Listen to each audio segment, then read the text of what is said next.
This afternoon is what they're calling Liberation Day, 1 o'clock Pacific, 4 o'clock Eastern. We will learn more and more about tariffs.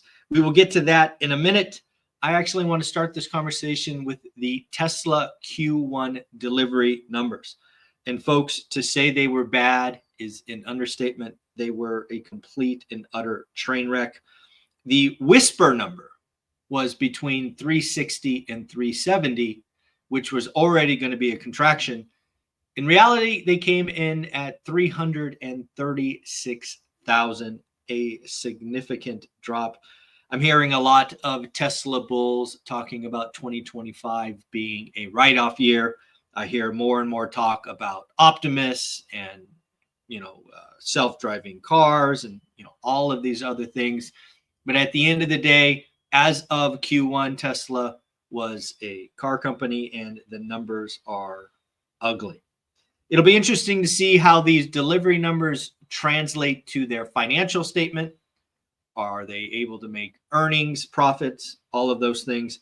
But again, there is no question that Elon Musk being part of the federal government has damaged his reputation, has damaged Tesla, and the delivery numbers show it. And if you actually break it down to delivery numbers in Europe and all of those other things, the numbers are pretty stark, are pretty freaking horrible. So let's talk about this afternoon, 1 o'clock. There's a lot of talks, lots of guessings. I actually heard Mohammed El-Arian talk about this, and I think he had the best summary to me. What we are about to go through is a path that could unfortunately go one of two ways. And frankly, we don't know. There is talk that this could be a rewiring of the country, or the economy, I should say, rewiring of the economy, much like President Ronald Reagan and Margaret Thatcher did, some 30 years ago. There is also unfortunate talk about this being Jimmy Carter on steroids. Those are some pretty stark options. Those are pretty divergent paths. One thing is certain, either Jimmy Carter, Ronald Reagan / Margaret Thatcher, we are going to have a period of adjustment. Some folks are calling it a detox. Some folks are calling it things worse like, chemotherapy, whatever you want to call it. It could get messy. Now, these are the things that I will be looking for myself personally. One, will we get a flat 20% tariff, some number, 20, 15, 25, whatever it is. I picked 20 because it's in the middle. Will we get a 20% tariff on all goods from all countries? In my opinion, for what it's worth, I think that's a disaster. I think that's Jimmy Carter on steroids, right? If we do some kind of flat tax on all things against all countries, no exceptions, that does not end well. That is, I almost couldn't imagine something more ugly. Or will we see follow through on talk we had, I think it was 2 weeks ago, about national security? I believe 2 weeks ago, and again, I could be wrong, President Trump and his administration talked about steel, aluminum, and pharmaceuticals.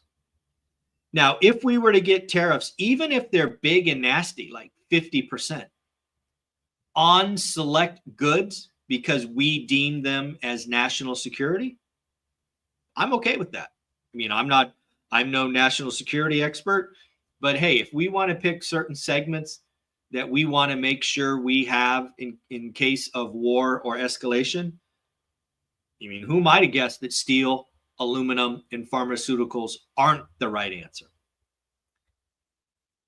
And then the party begins. What do other countries do?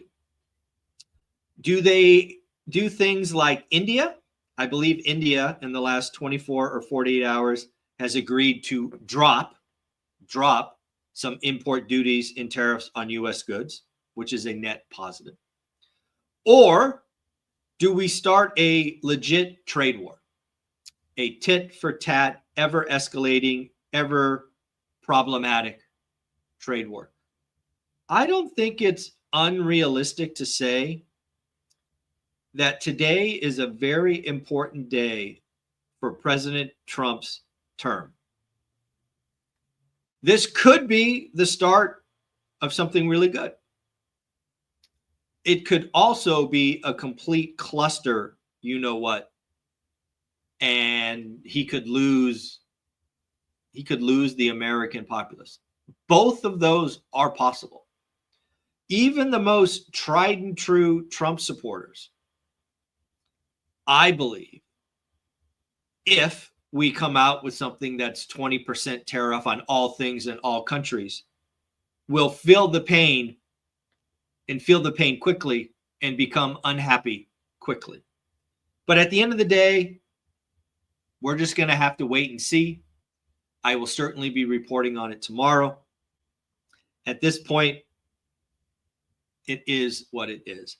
Let me talk about yesterday, April 1st. April 1st, I did do a live stream. I had a speaking engagement in Las Vegas.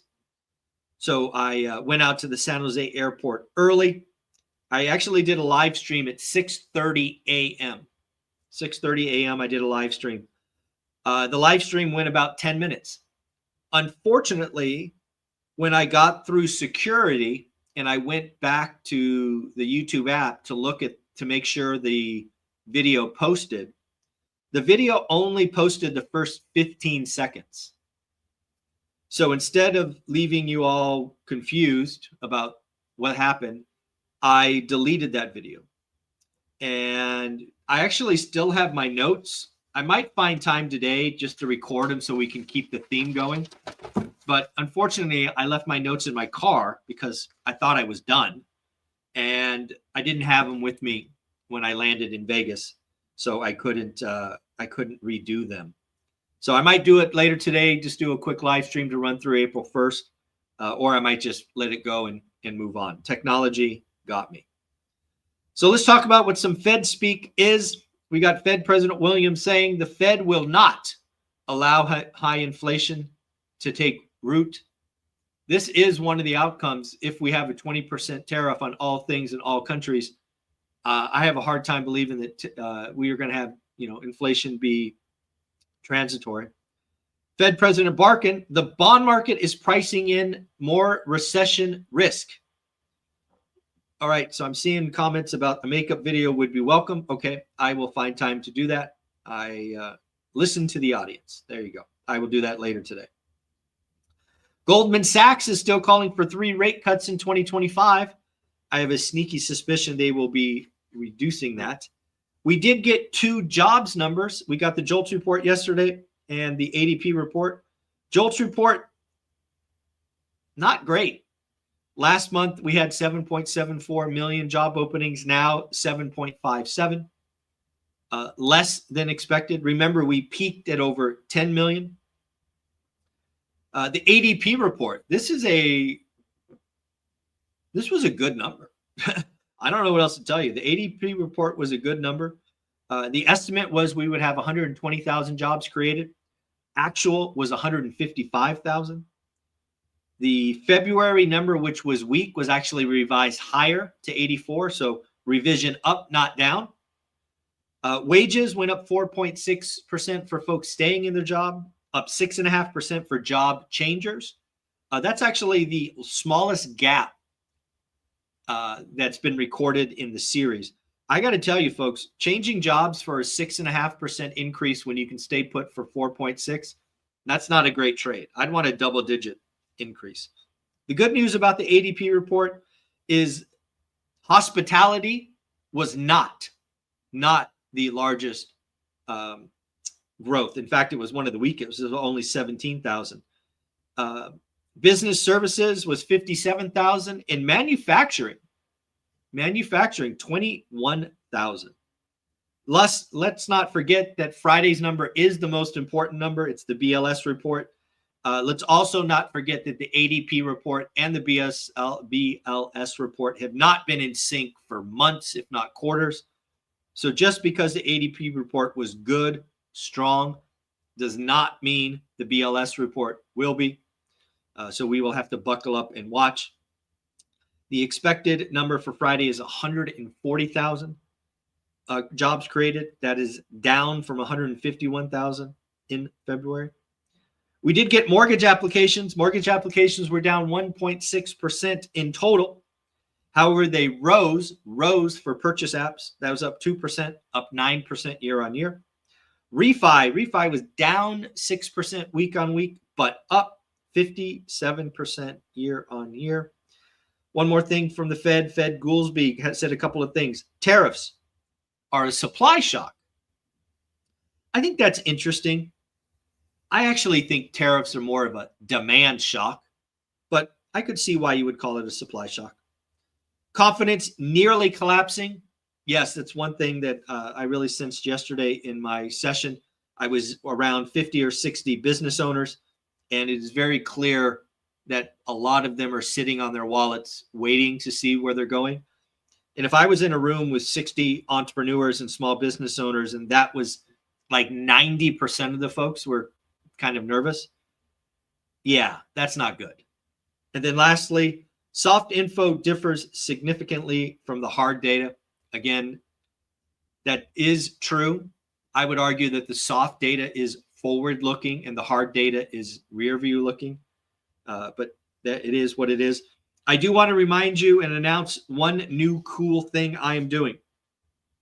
One reminder, I am going live this Sunday at 8 a.m. Pacific inside school. If you've ever wanted to ask me questions about real estate, economy, whatever, I will be going live inside school. I just added it to the calendar, 8 a.m. Sunday, 8 a.m. Sunday. I look forward to seeing you there. We did this a couple of weeks ago, and I think 21 people showed up. I hope to see you there. I look forward to your questions. It's just a free fall. We'll go about any subject you want. And then second, something I'm going to do on April 27th, Sunday, April 27th. I'm going to go live with just the people who bought my course, How to Get Started One Rental at a Time. What I'm going to actually do, because I want to make this a quick start. I believe we are in the year of investors. This is the year to have a buy box, discipline, disrespectful offers, understand yield, all the stuff that I talk about in the course, How to Get Started One Rental at a Time. This is the time to do the work. 2025, we are going to have less homeowners. We're going to have more sellers. We're going to have more motivation. It is the time to sharpen your pencils.